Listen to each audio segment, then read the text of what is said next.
tenemos la oportunidad para esta sección de invadir a nuestra invitada, que como tarjeta de presentación ustedes podrán ver la cantidad de libros de la que es autora con temas que le apasionan.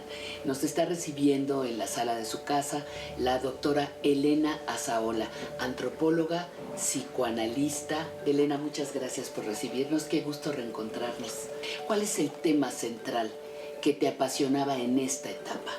Bueno, la verdad hay que decir que nunca es que me senté a principio de mi carrera y dije voy a hacer esto y esto, como si todo tuviera un orden. Pero claro que visto un poco hacia atrás, ves que hay hilos que recorren esa producción, y mucho tiene que ver la preocupación con los niños, con la violencia, con el abuso de poder, con el delito, con las cárceles, con las policías, y esa como necesidad de darle voz a todos esos y esas sujetos y sujetas para escuchar desde la posición de cada quien, desde los delincuentes, las mujeres en la cárcel, los niños en los centros tutelares o correccionales, aunque ya no se llaman así, pero los niños los siguen llamando de esa misma manera, no cambia.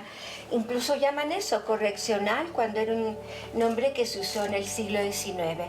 Y pues me metí a esas instituciones a escuchar su punto de vista, a escuchar desde dónde cada uno y cada una ve el mundo y qué los llevó a estar en esa posición y en esa institución.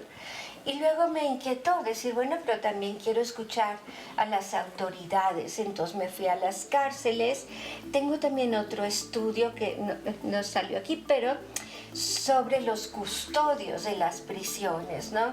Entonces, bueno, es que también son realidades que si uno no aborda directamente, si uno no les escucha, pues puede tender uno mucho a estigmatizarlos, pero no a entender la función. ¿Por qué consideraste que era importante darle voz, por ejemplo, a los delincuentes, a los que hoy identificamos como delincuentes? Justamente porque como son personas que están privadas de su libertad, muy pocas veces se les escucha.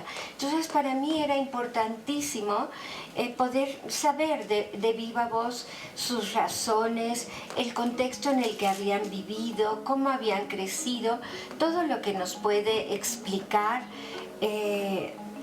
por qué han llegado allí. Y una vez que estás ahí adentro y que escuchas esas historias, la verdad es que no puedes más que transmitirlas. Son testimonios valiosísimos que a mí me han cambiado la vida. Escuchar a esta gente te hace una vida distinta, porque vivimos llenos de prejuicios, pensando, por ejemplo, que las mujeres que están en prisión, así les tratan, necesariamente son malas madres. ¿Cómo es que son delincuentes? ¿Cómo es que cometieron algún acto de violencia? Y no, son tan malas madres las que están adentro como las que estamos afuera. No hace una gran diferencia. ¿Sientes que contribuiste a algún cambio? Sí, yo creo que esa es una pregunta muy importante, porque a menudo también colegas me dicen, a ver, tanto tiempo que has dedicado a las cárceles, dime en qué han cambiado, o a las policías. Y no, la verdad es que no es solamente una persona la que hace la diferencia, sino que uno va aportando y forma parte de una corriente más amplia. Por ejemplo, cuando yo inicié estos trabajos, no existían instituciones de derechos humanos en México, apenas se crearon en el 91. Entonces, todos estos trabajos sumados a un conjunto de voces que hicimos ver la cantidad de abusos y el hecho de que en las cárceles están los pobres mayoritariamente, no necesariamente o no siempre los delincuentes que han cometido delitos más severos, sino los más frágiles, los que no tuvieron defensa, los que pertenecen a otros estratos sociales Los hay en las cárceles, pero son contados con los dedos de la mano, porque la mayor parte de quienes tienen recursos tienen la manera de sustraerse a la justicia. En cambio, la gente pobre, aunque no ha cometido a veces un delito, pues ahí se queda, porque no tiene una buena defensa, porque no puede pagar un abogado. Entonces, hacer ver esto, no solo por mi parte, sino por muchos otros, sí va haciendo que cambiemos, que tengamos una idea más clara de cómo está operando la justicia, de qué es lo que falta para que opere mejor. El psicoanálisis. Claro. ¿Cómo te ha servido para este camino, para este recorrido? Muchísimo, la verdad es que poder entender, digamos, la estructura psíquica, las diferentes etapas, las características de la infancia, de la adolescencia, de la vida adulta, las posibles patologías, en fin, muchísimo, que es como un complemento. Todos estos son temas hechos desde la antropología, desde tratar de entender esos lazos sociales que llevaron a las personas a estas circunstancias. Pero la otra parte es la parte interior de la persona, ¿no? La parte de la subjetividad, la parte de los afectos, la parte de las carencias. Y yo creo que una y otra cosa se complementan y se requieren mucho esas dos aproximaciones, o por lo menos yo lo he visto así, esa necesidad de entender esas dos partes, la sociedad, la cultura, los temas socioeconómicos y la parte interna de la persona, ¿no? Y el salto que das después de conocer a profundidad, fíjate, porque yo creo que pocas personas investigadoras metidas tan a fondo en el tema conozcan estas realidades, pero saltas justamente de esto a la cultura de paz. Háblame de esta nueva etapa que estás trabajando. Pues de repente me di cuenta estando en las bibliotecas y tengo que entender más la violencia, y nunca terminas, porque entender la violencia sigue surgiendo más, sigue sofisticándose, no te da la vida para entender eso. Y de repente escuchas experiencias, por poner alguna, la de los acuerdos de paz en Colombia, o la de Sudáfrica del apartheid, que hay momentos en la sociedad que dice, alto, basta de tratar de entender la violencia, vamos a dejarla de lado y vamos a tratar de ver cómo podemos construir la paz.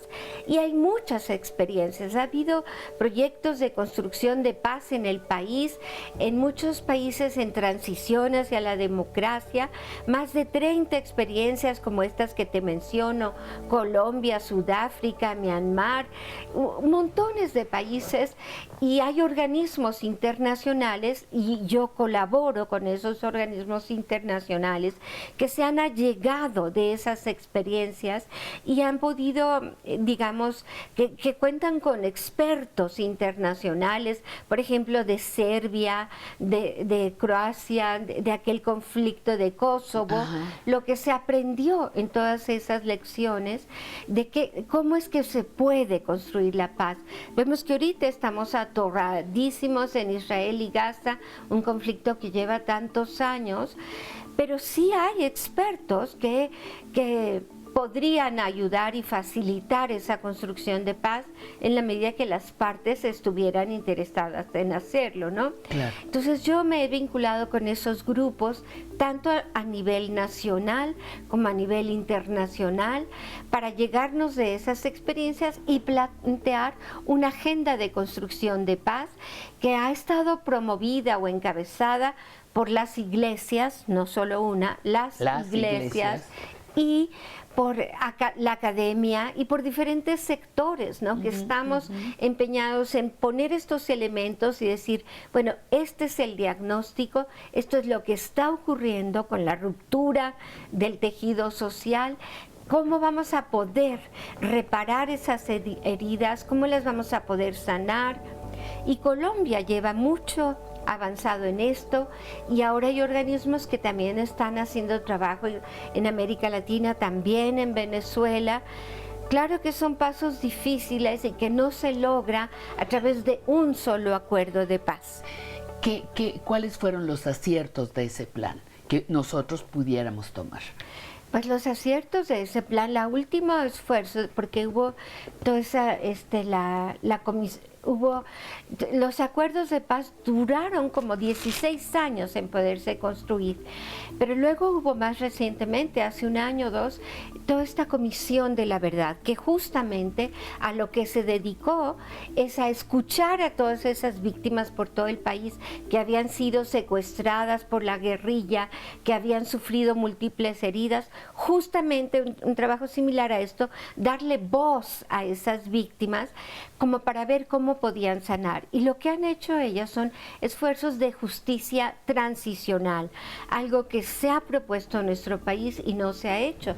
Es como llegar con esas gentes y decir, bueno, la justicia nunca se va a dar abasto, como aquí en México tampoco, eso lo tenemos claro, para investigar 130,000 casos de personas desaparecidas y tantos miles, son 500,000 homicidios ya, y sabemos que 90% quedan impunes.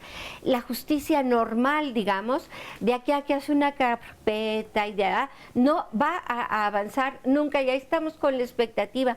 Justicia, gritan las madres, gritan desesperadas lo de los feminicidios.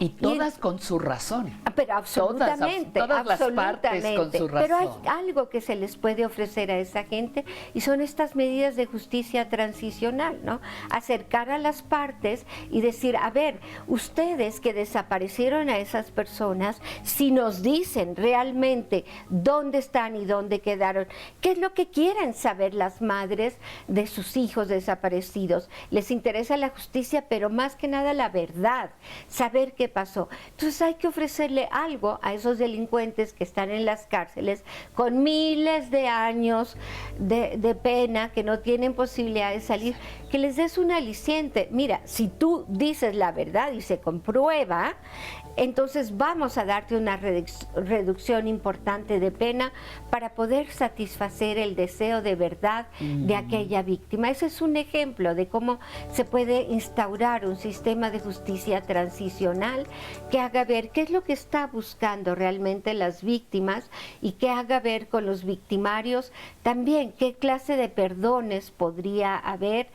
Sabemos que esto fue muy controversial, que mucha gente en Colombia no quería que se perdonara la guerrilla, sabemos que algunos han vuelto a la guerrilla, en fin, no es algo que se logra en su totalidad de hoy para mañana, ya tenemos paz. No, son pasos y pasos y pasos, pero hay herramientas y se van encontrando.